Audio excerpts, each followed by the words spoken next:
we're going to see some cases coming up in the future here where the question is, what's the best available technology that can be used to under the Clean Air Act? And, that's a term in the statute, but there's a long history of the agency actually thinking about what that term means. But if you just look at it from a strictly like we interpret words on a page, it's not clear to me that any of our current judges who don't hold advanced degrees in engineering or anything would know the answer to that. But I guess they're going to opine on it now. In their and I have a doctorate in juris. This is Stanford Legal, where we look at the cases, questions, conflicts, and legal stories that affect us all every day. I'm Pam Karlan with Rich Ford. Please subscribe or follow this feed on your favorite podcast app. That way you'll have access to all our new episodes as soon as they're released. Today, we're talking to our colleague, Debbie Sivas, who is the director of the Environmental Law Clinic here at the law school. She's also a faculty member at the Dorr School of Sustainability. She's an expert on environmental law more generally, and she holds the Luke Cole Chair as a clinical faculty member. So, Debbie, thanks so much for joining us today. Yeah, thanks for having me on. So this was a momentous term at the Supreme Court when it comes to environmental and administrative law issues. Could you tell us a little bit about what struck you most? Yeah, so there were a host of big cases decided this term, kind of following on a couple of big cases from the last few terms. And of course, the big one that got a lot of play was the Loper-Bright decision, which basically put a final nail in the coffin for what's called Chevron deference. So that kind of led a trilogy of cases that are really geared towards trying to shrink down the influence of administrative agencies. So maybe you could tell us a little more, Debbie, about the landscape before this recent case. What exactly is Chevron deference and why is it important? Yeah, happy to do that. So Chevron deference, Chevron was a 1984 case, ironically, a case that the Reagan administration pushed forward and deferred to some of the deregulation that was going on at that time. So kind of we've now had a kind of shift where the conservatives part of the legal scholars really turned against Chevron. But so what that case said was basically that where there's a congressional statute has gaps in it or ambiguities, and the agency that's implementing that law is trying to do so consistent with what Congress directed, that agency can fill those gaps with its interpretation of what it thinks Congress intended there. And generally, there was kind of a default rule created by Chevron that says generally the courts should defer to that agency deference because those are the folks who are really in the minutia and interpreting and applying the law, barring it being an outrageous kind of interpretation. So there was a default, not one that couldn't be overcome. But in the last decade, I'd say there's been growing hostility towards that notion, in part because I think the more conservative legal movement really doesn't want to see the administrative agencies have so much power. And so there's been a real move away from Chevron, such that I think the Chief Justice cited in the new case, the Loper-Bright case, which basically said Chevron is dead, Chevron deference is dead. The Chief Justice basically said we haven't cited it for 8 years or so, and that's been true in my experience in litigating as well. That the government agencies trying to defend rules that they're doing have seen the writing on the wall. That there's been this long attempt to really water down Chevron, and so the government's not really using it as much as it used to. But now we've officially done away with it. So there's no deference to the agencies, which leaves it kind of to the independent judgment of, whatever we have, 600 and some judges in the judiciary. So, one of the things that struck me as so deeply ironic about this is that, at the same time that the Supreme Court is getting rid of deference to administrative agencies and their expertise, they make sloppy mistakes on, basic issues of science. And the one that was most striking was, and this is a case we're going to talk about a little bit as well, the Ohio against EPA case. The court's opinion, when it originally comes out, keeps talking about the problems of nitrous oxide, which of course is the laughing gas they give you at the dentist, I think, when they Right. want to put you under. And the problem was actually with something called nitrogen oxide.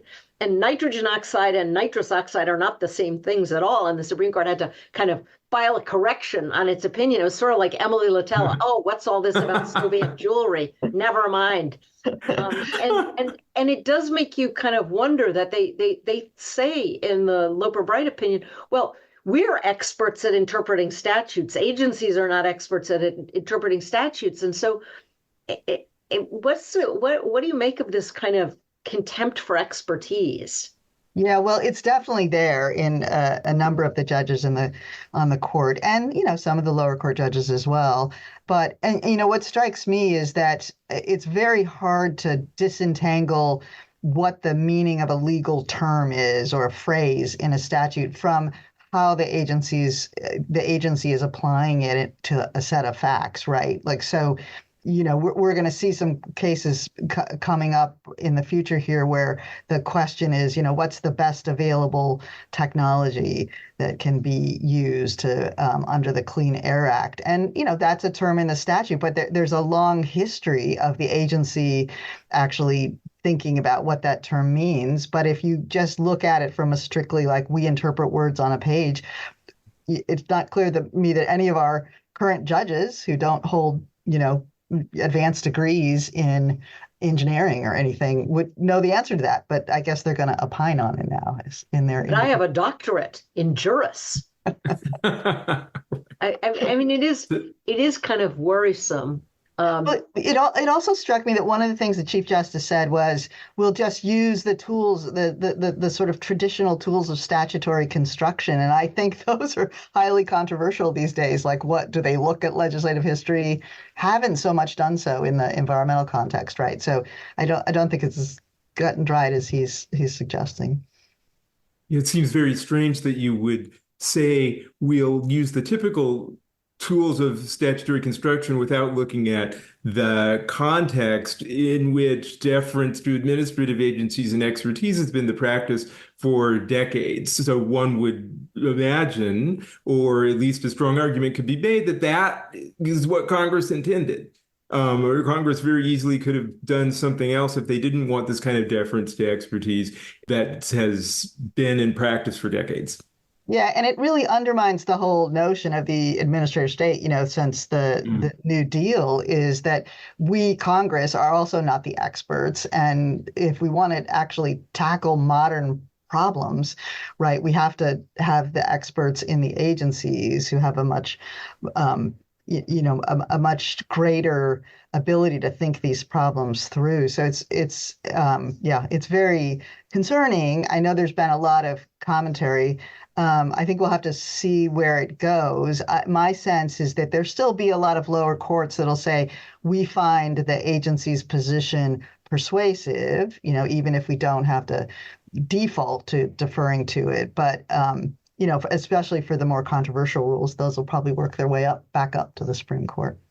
Yeah, I think you're referring to sort of Skidmore deference there, right? Which is another Supreme Court case. That one from, I think, the 1940s. That's right. That says, to the extent that agencies are getting stuff right, we owe them some respect. Yes. Yeah. Yeah, but that's not, it's cold comfort if, you've got a judge and increasingly you have a lot of forum shopping. I would say it goes on all sides, but, pick a pretty conservative judge in Texas or Louisiana or something. And then there's not going to be any deference there to judges who just don't have very little respect for agency rulemaking. So just to put it in context, there's been kind of a long-standing hostility to the administrative state among a certain faction of conservative jurists. And even if the demise of Chevron itself may not be all that momentous because, as you pointed out, the courts hadn't been citing it and agencies hadn't been relying on it for quite some time. This is the culmination, in one sense, of this long-standing attack on deference to the administrative state that we would expect to see continue in other areas. I think that's right. And I think the cluster of cases this term and for the last couple of terms, it's really almost a signaling function from the Supreme Court to say, yes, we invite you to challenge things, right? Challenge agency rulemakings right and left. And even one of the other big cases this term, the Corner Post case, which came out on the same day as the immunity decision. So it didn't get as much press as it might have otherwise, right? But that one has to do with when the statute of limitations runs on these administrative rulemakings. And it's inviting folks to come back at some from rules that have been in place, in some cases for decades. Yeah, I mean, I think it's worth saying a little bit about Corner Post because everybody was so focused on Chevron and Loper Bright that I think they may have missed just how big an issue Corner Post is. What Corner Post, the case itself is about a regulation involving swipe fees for debit cards. And the regulation was from 2011. It was challenged, the challengers lost. And then in 2008, and the 6 years obviously runs in 2017. And then in like 2019 or 2020, a new gas station opened somewhere in the Badlands, I think, and they want to challenge this regulation. And the Supreme Court and the lower court said, look, the 6 years from when the regulation was adopted has passed. And the Supreme Court says, oh, no. The 6 years starts to run from when the regulation first affects you. And what that means, I think, and you sort of alluded to this earlier, Debbie, is you just incorporate somebody in Amarillo, and then you can go and bring your lawsuit in front of Judge Kaczmarek to challenge the regulation, even though the regulation's been on the books, and even if it's been upheld by several courts of appeals, because the only thing that bars you is if the Court of Appeals where you filed the suit has already decided the case. And then if you add on Loper Bright, if the old decisions had any Chevron deference in them to what the agency did, then you get to revisit the whole thing now.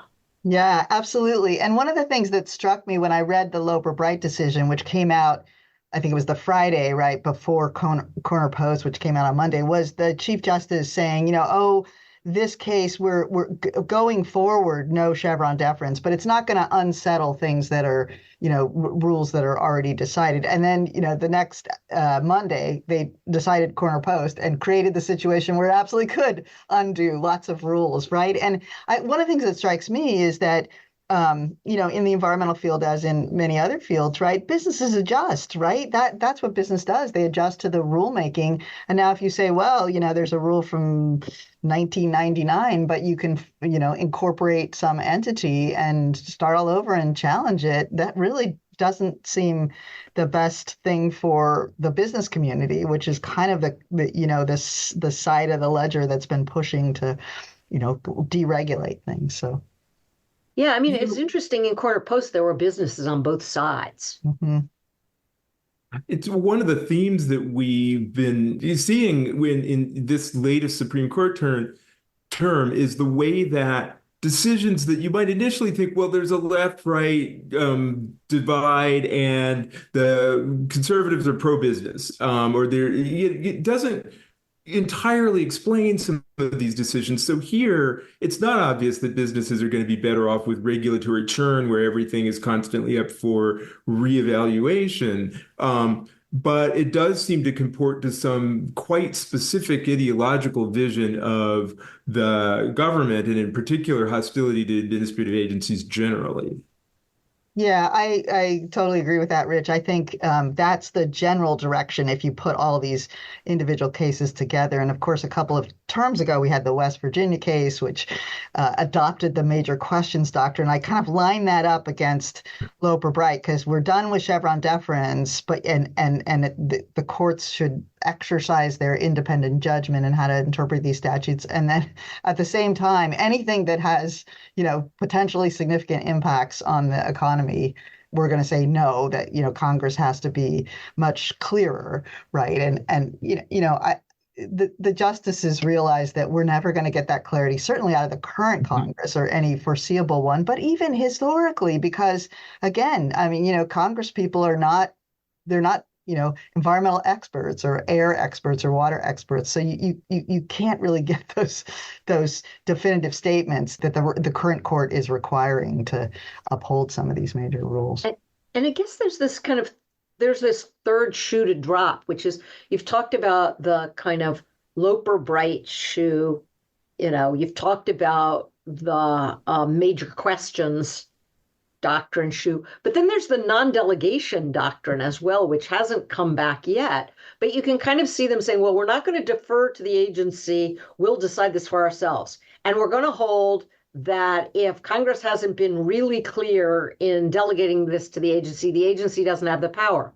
But if Congress gives too broad a delegation and just says to like the EPA, make sure we have clean water, or make sure we have clean air, then they've delegated too much. And so it's like this kind of weird Goldilocks routine in which the court is really, and this goes back to Rich's point, what the court's really doing here is deregulating. It's not that it's deciding pro-business versus anti-business. It's deregulating, which obviously helps some businesses, but hurts other businesses. It's not, deregulation is not necessarily good for every business. Yeah, no, I think that's absolutely right. And I'll just say on the non-delegation doctrine, I think it's coming back. Maybe they just haven't gotten there yet, but Pam, you're the expert on the Supreme Court, but I think it'll work its way back up. But on the broader point, right, that's right. And I think one of the, as we think about climate, so right, we're in a transition right now, and there's going to be winners and losers in that transition. And to really help that go forward, you need some government parameters that help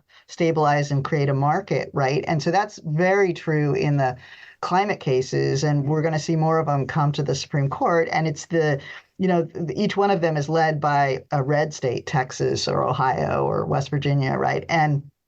But there are many businesses who are on the other side of those cases, right? So it's as you said, Rich, there's an ideological angle to this that some of these states want to do, but it's not clear to me at all that when you do the balance of economic activity, that it's actually helpful to the vat. Yeah, aren't there more people employed in clean energy right now than in coal mining in the United States? Yes, that's definitely correct. Yeah, I mean, so all of this, let's protect dirty air, not clear that that's protecting businesses. Yep.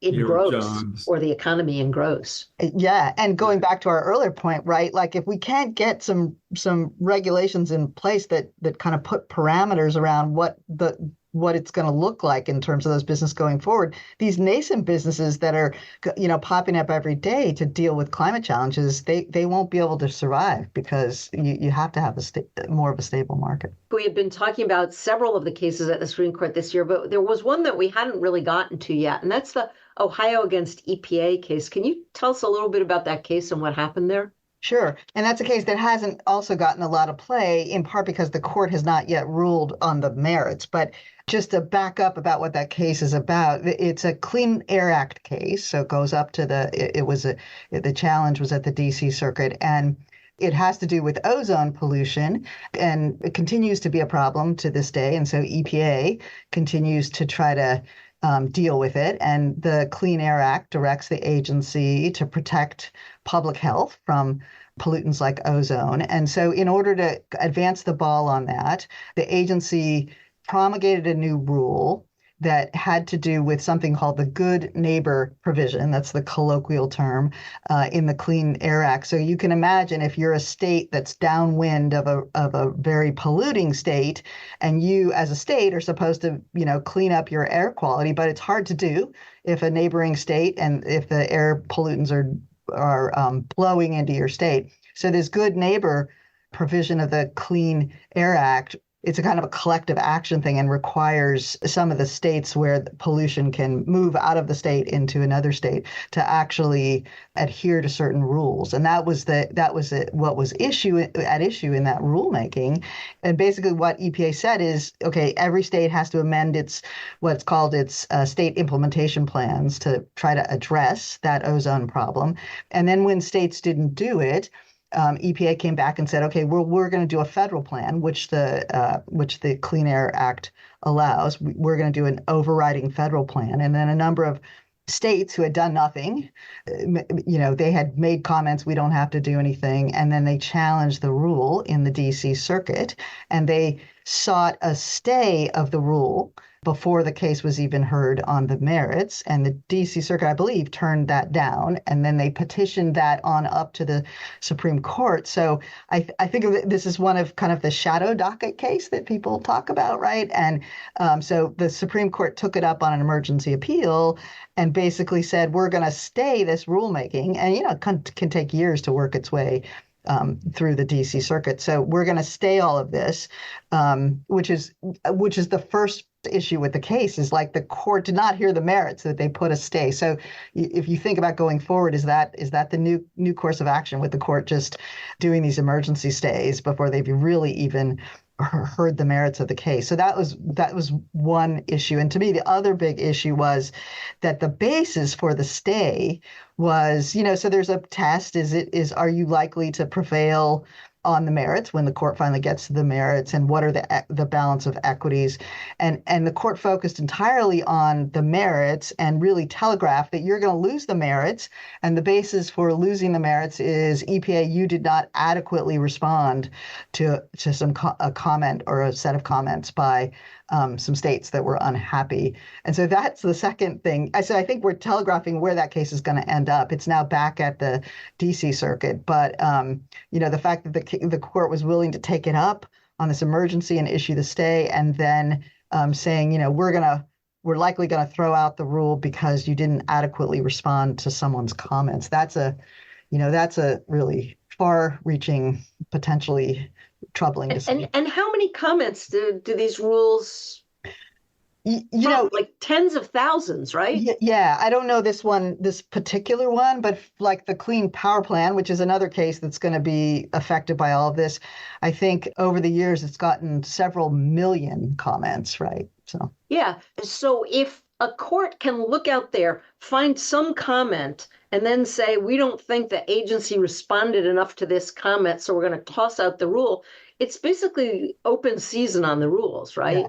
Absolutely. I think that's right. And what effect is this going to have on agencies? I mean, some people, I think, say, well, this is just going to mean the process is going to become much slower because they're going to just respond to every comment. But there's another group of people who say, well, no, that's not what's going to happen. What's going to happen is agencies are just going to decide it's not worth doing the rule at all. Or they're going to decide, let's just do the rule and see where the law takes us. I mean, what effect do you think this is going to have on environmental agencies? Yeah, it's hard to know, but my guess is that it is going to chill their enthusiasm for actually spending years and years. And they do spend years and years on these rules, right? And if they just think at the end of the day, we've got very hostile Supreme Court, we've got a new set of administrative rules that are going to, get it thrown out anyway, I think they'll be less inclined to do it or less inclined to do anything that's sweeping. And, at a time when we actually need, at least for me in the climate space, we actually need the agencies to do a lot more, but we're probably going to see a lot less. And, there's 3 big climate rules that EPA has issued, and each one of them is under challenge. And these cases we're talking about are probably going to affect each one of them. One thing that strikes me is the realities on the ground are that we need comprehensive regulation. We need complex regulation. There's a lot of things to be considered. And it's just unrealistic to imagine, one, that Congress could anticipate all of this and write a statute that's sufficiently detailed to cover all of this. It's also really arrogant to imagine that the courts can swoop in at the last minute and understand the issues well enough to say you should have responded to this comment or that comment more adequately than you did. And yet that's where we are. So we need expertise more than ever in this area. But these decisions are taking us back to perhaps to put too fine a point on a 19th century view of the way government would work, where you have Congress and the courts, and that's it. And they're able to adequately deal with all of the issues that are confronting us. Yeah, I totally agree. I mean, I feel like in some ways we're going to take ourselves back to before the New Deal, right? Mm. That's when we last didn't have administrative Yes, agencies. Right, exactly. exactly. So yeah, and it goes back to Pam's earlier point, like nitrous oxide, like the courts Mhm. don't actually know what they're talking about. I mean, this stuff is very complicated. Just even in traditional air and water pollution, it gets even more complicated when you're talking about greenhouse gas emissions and climate change. I mean, we have on this campus alone, we have hundreds of, people working on these issues as on the science and technology side. So it is very arrogant for, judges to think that they, with their JD, that they actually have something to bring to bear on this. Where do you see the things going from here? I mean, have we sort of, beyond the non-delegation point that you made, do you think that this is going to lead to states being more active in this space if the federal government is kind of pushed out of it? I mean, on some of the things like the good neighbor policy, the states can't. Right. But on other stuff, I mean, California can be a market maker in some ways, Mhm. because if California bans a particular substance or requires something, that often means, companies nationwide are going to comply with that because of the nature of the California market. I think that's right. California with, 40, 30 some million people, and it has been a leader, but, and so I think states like California, New York, and others will continue to do this. But again, there's been an attack on those states. So one of the rules that EPA has issued recently that's under attack right now in the DC circuit is, I think the case is Arizona versus EPA, is a challenge to the electric vehicle standards, which there's a whole provision of the Clean Air Act that allows California to set more stringent standards. Kind of comes out of the past of Southern LA being, having to try to solve its smog problem decades ago. But so California, even Congress has even given that authority to California, and then other states can follow it. And part of that challenge that's now pending in the DC circuit is really trying to say, no, California should not be allowed to be different here. So I think one is to attack the federal rulemaking, but then to start going after states in various ways. Other things, so during the last administration, when there was a lot of attempts to deregulate, and California was trying to do its own thing in energy, climate, and other environmental areas, you had some of the other states arguing that California should be preempted. It should be preempted because it's a federal issue. And at the same time, they're arguing the Fed should have very little ability to regulate in that space. Yeah, it's kind of heads you lose, tails we win. Exactly. This has just been fascinating, Debbie. So thank you so much for coming on the show. I'd like to thank our guest, Debbie Sivas, for being with us today. This is Stanford Legal. If you're enjoying the show, tell a friend, and please leave us a rating or review on your favorite podcast app. It'll help us improve, and it'll get new listeners to discover the show. I'm Pam Karlan, along with Rich Ford. See you next time.